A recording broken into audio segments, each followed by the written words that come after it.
Good choice. I know. All right, as we see, they give you a nice top platform view. Put it up on a wingtip for you. Give me a nice top side view of the T-33s in formation right there.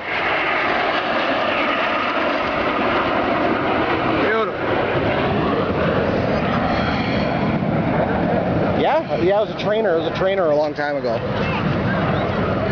As they peel off out there off that right end zone there, repositioning as they set up for their next pass, and coming down the show line, the Fouga Magister.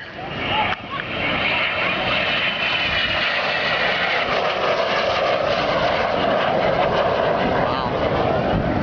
That thing is weird looking, isn't it? Yeah, really sleek. Very sleek, yeah.